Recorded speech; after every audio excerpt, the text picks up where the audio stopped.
오늘 우리가 하나님 앞에 예배자로서 믿음의 삶을 살아가는데 어떤 태도로 하나님을 예배하고 또 하나님과 동행해야 되는지를 다시 한번 다짐하는 복된 시간 되시기를 간절히 바랍니다. 제단에 기름을 발랐습니다. 제단에 기름을 발랐다. 하나님은 이 완성된 성막의 제단에 기름을 바르라고 하십니다. 제단에 기름을 바른다는 것은 특별히 구별된 하나님의 도구다라는 겁니다. 그러니까 적어도 이거는 특별히 구별된 하나님의 도구다.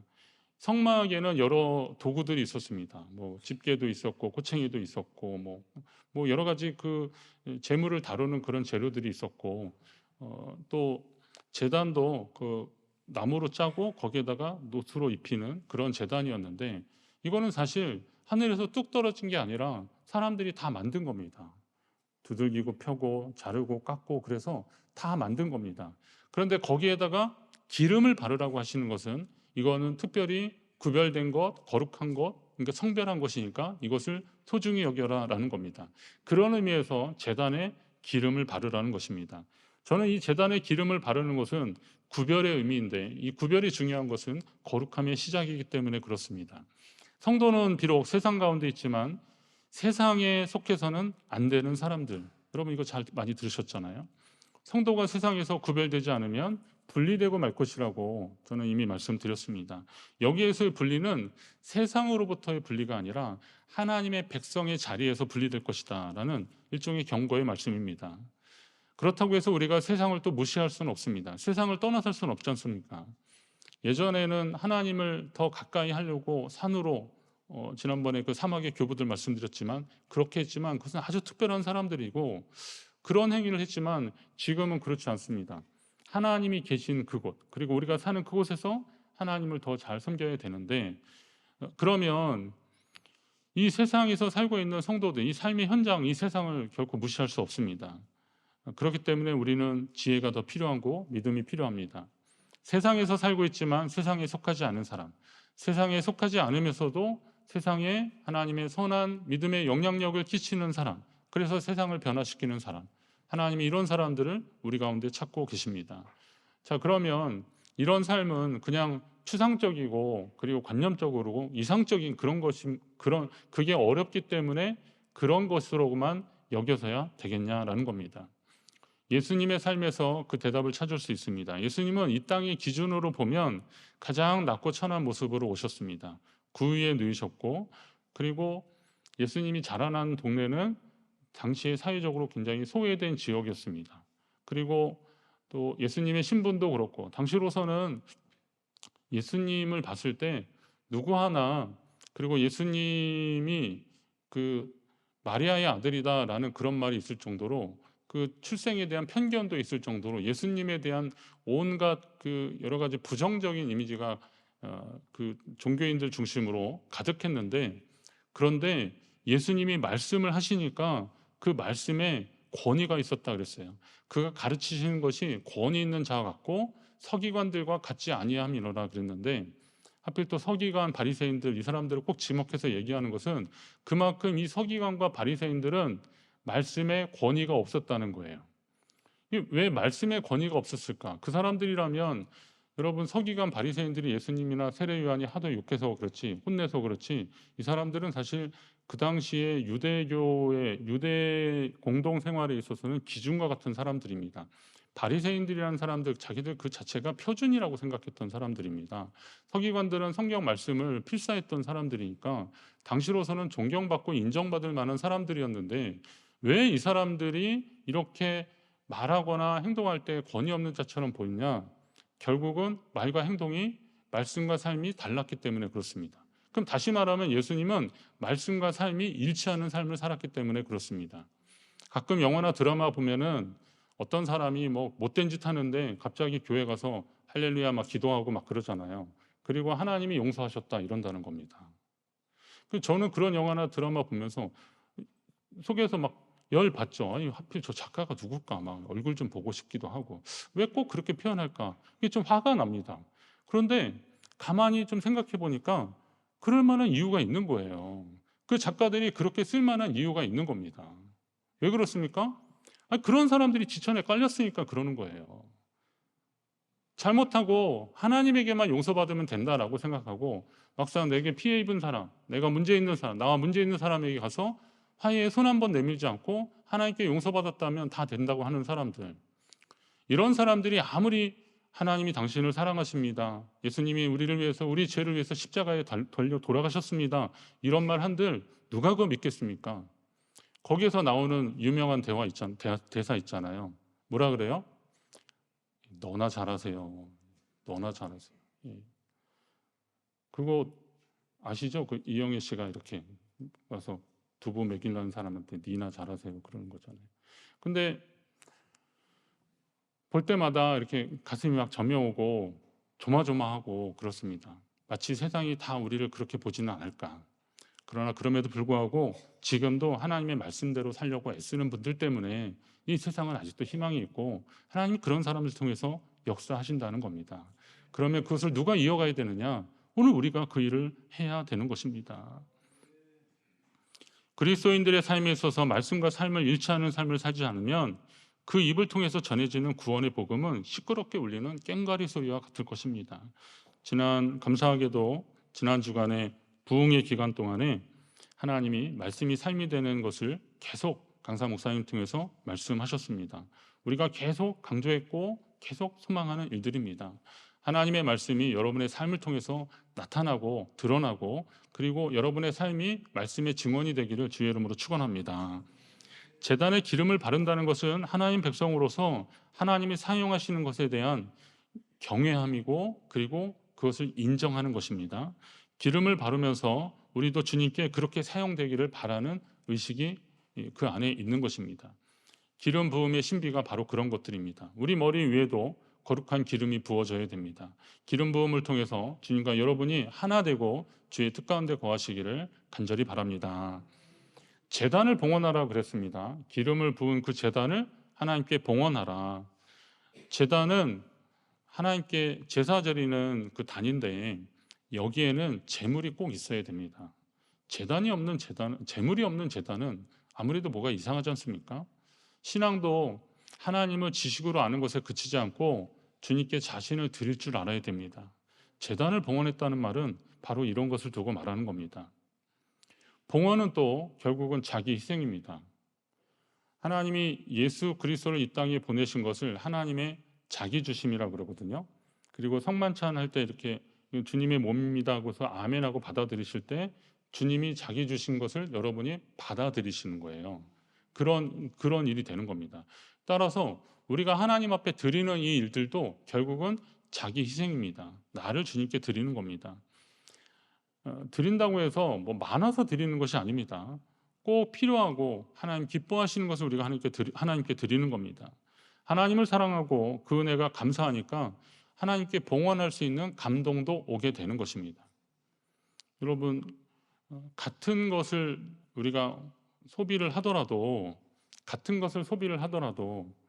만약에 뭐가 필요해서 물건을 사는데 이렇게 비싸 그러면서도 그냥 뭐 필요하니까 사는 거 있지 않습니까? 뭐 세탁기, 냉장고 이런 거는 고장나면 어쩔 수 없잖아요.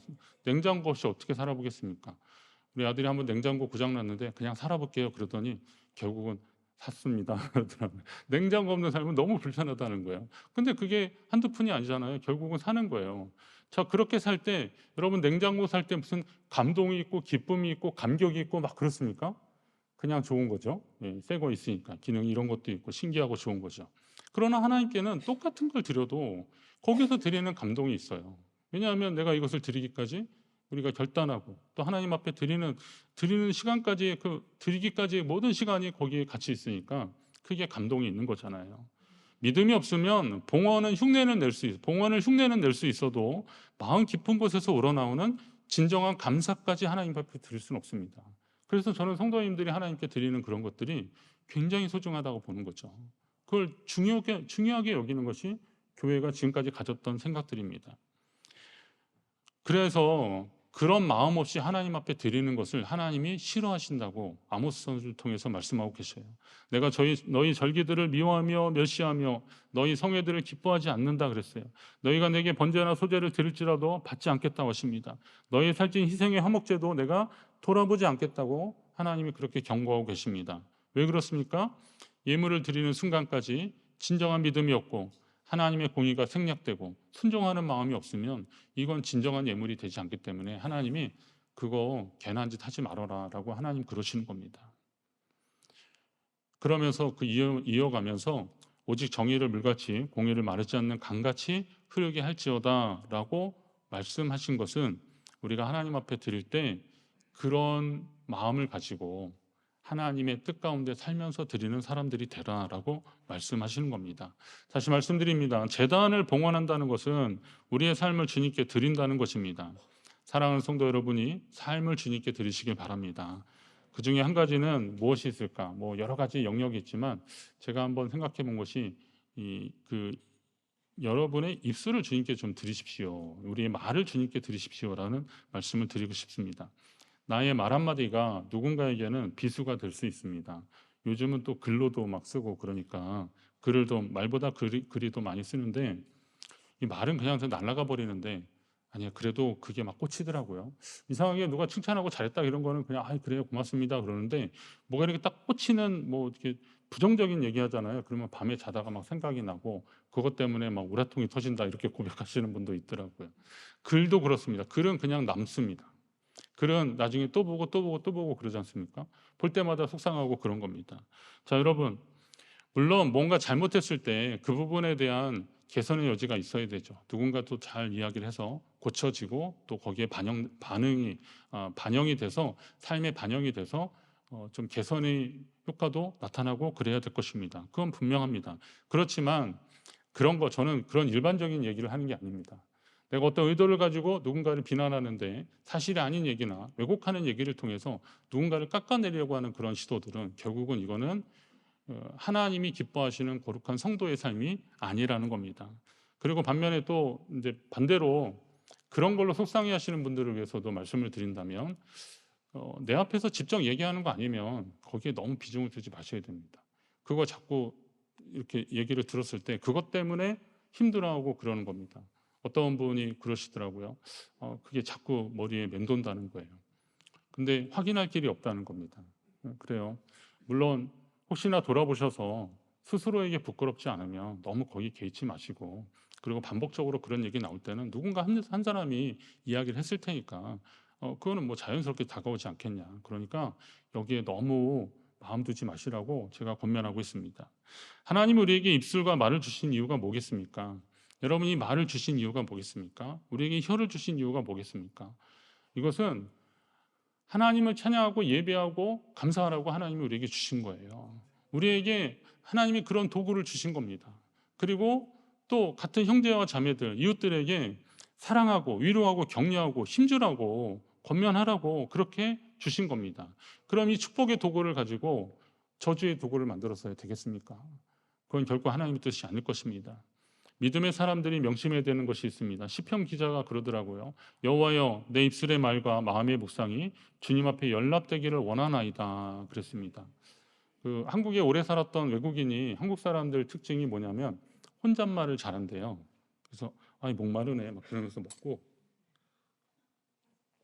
물이 미지근한데 막 그렇게 그래서 뭐라고요? 그랬더니 예? 그러더래요. 그래서 뭐라고 그러셨죠? 아니야, 아닌데 아무 말 안 했는데 그랬더니 분명히 말해놓고 얘기 안 했다는 거래요. 그래서 근데 자꾸 그런 일이 반복돼서 알고 보니까 이제 혼자 말하고 혼자 답하고 그러더랍니다.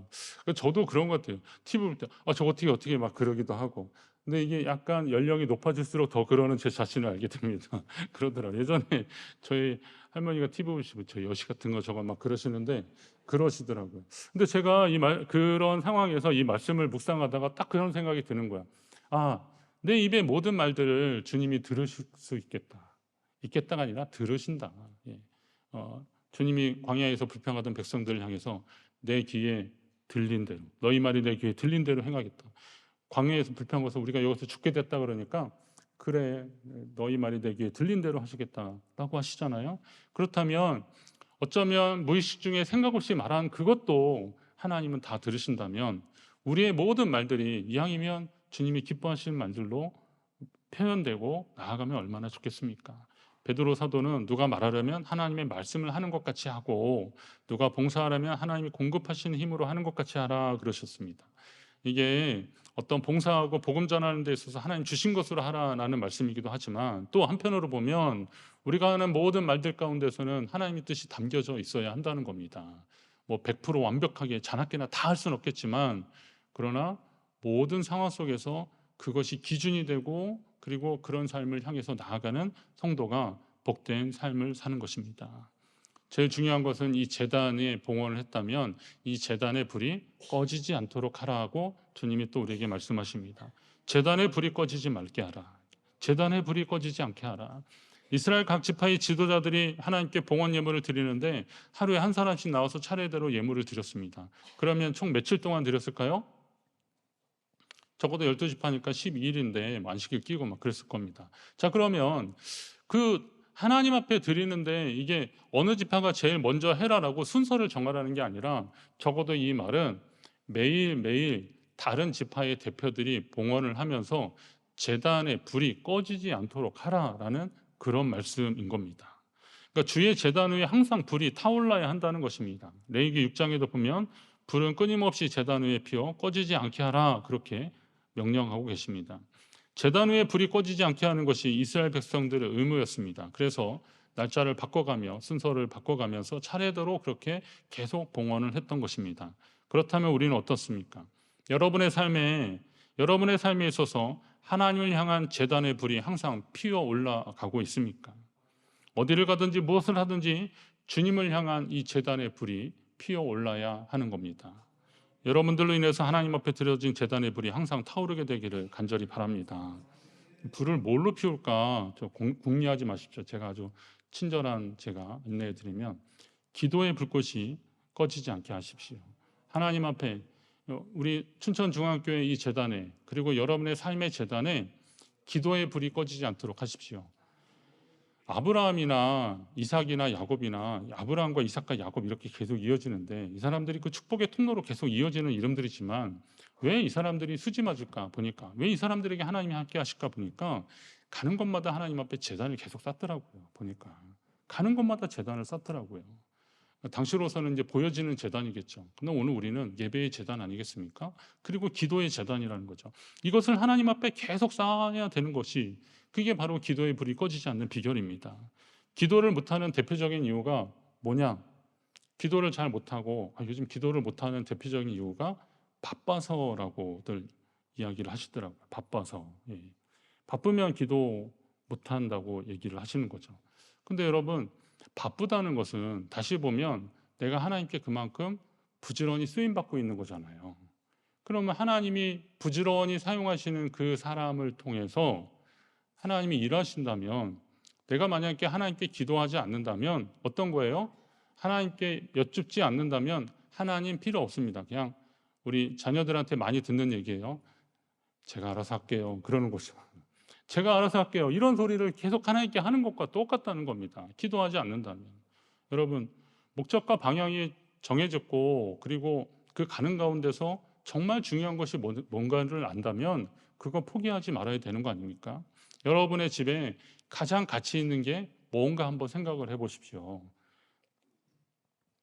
만약에 좀 멀리 있는 손주가 집에 온다 그러면 집 청소를 아주 깨끗하게 하시더라고요. 그리고 뭐 또 필요한 거 다 가시고 저쪽 시골 동네에서는 어떤 그 할머니 집사님이 옛날에 그 재래식 화장실이었는데 화장실을 수서식으로 바꾸시더라고요. 평생 잘 사시던 분이. 그래서 웬일이세요? 그랬더니 아이 손주들이 온다 그래서 그런다는. 그래서 나중에 봤더니 당신 정말 볼 일은 거기 가서 보는데 손주들만을 위한 전용 화장실인 거예요. 보니까. 그래서 제가 그런 마음이 들었어요. 야, 손주 하나 오니까 진짜 인생이 바뀌는구나. 철학이 바뀌는구나. 삶에 있어서 가장 중요한 게 뭔지를 아는 분들은 거기에 중심을 둬야 되는 거 아닙니까? 그럼 여러분의 인생에 있어서 하나님 말고 더 중요한 것이 뭐가 있을까 한번 생각을 해보시라는 거예요. 저는 아무리 생각해도 생각이 나지 않습니다. 물론 저한테 소중한 것도 참 많이 있습니다. 저한테 소중한 거 왜 없겠습니까? 그러나 견주어서 비교해 봤을 때 그런 것들이 하나님보다 더 소중하진 않다라는 고백이 저의 고백이고 앞으로도 저의 고백이 그렇게 되길 바라는 거예요. 그러면 기도의 불이 꺼지지 않게 하기 위해서 하나님 우리에게 주신 인생 가운데 가장 소중한 부분을 하나님께 드리는 이 시간이 다른 거에 자꾸 우선순위에 밀려서야 되겠냐라는 겁니다. 요즘 한국 교회가 새벽기도 인원이 많이 줄었다는 것 때문에 걱정하십니다. 제가 보니까 예전보다는 평균 연령이 많이 늘었기 때문에, 그러니까 평균 수명이 많이 늘었기 때문에 봤을 때는 뭐 건강하신 건 맞잖아요. 예. 평균 수명이 예전에 환갑만 지나도 잔치하고 그랬는데 요즘 환갑 잔치하는 분이 어디 있습니까? 칠순 잔치도 웬만하면 잘 안 하시는데, 환갑은 그냥 밥 한번 먹고 칠순은 여행 가시고 팔순 정도 돼야 그냥 가족들 모아서 이렇게 잔치 한번 하시고 예배 한번 드리시고 그렇게 하는데, 그건 그만큼 건강해졌다는 거예요. 그러면 몸이 불편하거나 아프나 이런 것보다는 사실은 마음의 문제 아니겠습니까? 하나님 앞에 드리는 시간들. 새벽기도 얘기하면 또 너무 부담되시니까 또 친절한 장기동 목사가 또 다른 얘기 하겠습니다. 할 수 있으면 그 기도 하시고요. 나와서 할 수 있으면 하십시오. 새벽에 못하면 저녁이라도 나와서, 아니면 내가 하나님의 전에서 하는 그 기도를 한번 좀 사모하면서 한번 해보시려고 노력을 하시고, 그렇지 않으시다면, 정말 이런저런 여건 때문에 정말 어려우시다면은 여러분에 있어서 말씀의 재단을 쌓으려고 노력하십시오. 지난 주간에 강사 목사님 계속 말씀하시잖아요. 우리 삶에 있어서 하나님과 교제하는 거, 그리고 말씀을 계속 읽어 나가는 것이 평생의 가장 귀한 일 중에 하나라는 겁니다. 그러면 하나님께 마음 두고 하나님을 중심으로 사는 사람들이 하나님의 말씀을 하루에 한 번이라도 제대로 못 본다면 되겠냐는 겁니다. 오랫동안 이게 이제 몸에 배서 그게 익숙치 않은 분들을 위해서 오늘 새벽에 호세아 말씀에 너희 묵은 땅을 기경하라, 이런 말씀이 묵상 말씀으로 나오거든요. 묵은 땅을 기경하는 그런 과정이 있어야 이게 일어나는 거예요. 그냥 생각만 바꾸고 그냥 그래야겠다 이렇게 다짐하는 정도 말고, 묵은 땅을 기경하는데요, 제가 농촌 지역에서 보니까 묵은 땅을 기경하는 거는 그냥 새스랑 가지고 겉에만 이렇게 긁는 거 가지고는 기경이 안 되는 겁니다. 그 트랙터 크게 와가지고, 옛날에는 소 쟁기로 했지만 요즘은 이제 트랙터로 해서 이거를 이제 그 버튼을 쭉 내리면요, 이 그 뒤에 그게 꾹 내려갑니다. 그러면 그 제 키만한 큰 트랙터가 그 꾹 내려간 그 새스랑을 가지고 끌고 가는 거예요. 그러면 그 속에 있는 것이 가차 없습니다. 한 40cm 이상씩, 3, 40cm 이상씩 다 뒤집어집니다. 그렇게 뒤집어지는 게 기경이라는 거였죠. 그럼 우리 삶에 있어서 그런 기경이 일어나지 않으면 이거 힘들겠구나라는 생각을 해봤어요. 그렇지 않은 상황에서 익숙해지려면. 그러나 한번 그렇게 해야 이 땅이 그 지력을 회복하고 양분도 다시 살아나고, 그렇게 돼서 좋은 작물, 열매를 맺을 수 있다는 겁니다. 우리의 삶도 마찬가지입니다. 여러분의 그 불이 꺼지지 않도록 최선을 다하시기 바랍니다. 혹시 좀 이렇게 사라져 같으면 다시 그 불을 피우십시오. 그리고 주의 몸된 교회를 위해서 내가 섬길 수 있는 부분이 무엇인지를 좀 살펴보시고 할 수 있는 것들을 좀 하시려고 최선을 다하십시오. 이스라엘 백성들이 하나님의 전에 나아가면서 그 찬양하는 사람들이 주의 궁정에서의 한 날이 다른 곳에서의 첫날보다 낫다 그랬어요. 악인의 장막에서 호의호식하면서 잘 사는 것보다 내 하나님의 성전 문지기로 있는 것이 훨씬 더 낫다. 저는 훨씬이란 말을 꼭 좀 놓고 싶은데요, 내 하나님의 성전에 문지기로 사는 것이 훨씬 낫다. 무엇이겠습니까? 하나님의 전을 사모하며 믿음으로 예배하고, 그리고 주의 전을 위해서 헌신의 불꽃이 계속 타오르는 사람들, 하나님이 이런 사람들 통해서 역사하실 줄로 믿습니다. 운전을 생업으로 하는 사람이 음주운전 했다면 우리 정신 나갔다고 하지 않습니까? 말이 안 되는 행동이라고 그럽니다. 그러면 여러분, 이렇게 말이 안 되는 일들이 우리 가운데 생기면 되겠습니까? 하나님의 백성이라고 주의 자녀라고 하는 사람들이 하나님과 교제하지 않고 주의 말씀 가운데 거하지 않고 내 뜻대로 그냥 살다가 필요에 의해서 그렇게 하나님 앞에 구하는 것을 과연 하나님이 기뻐하시겠습니까?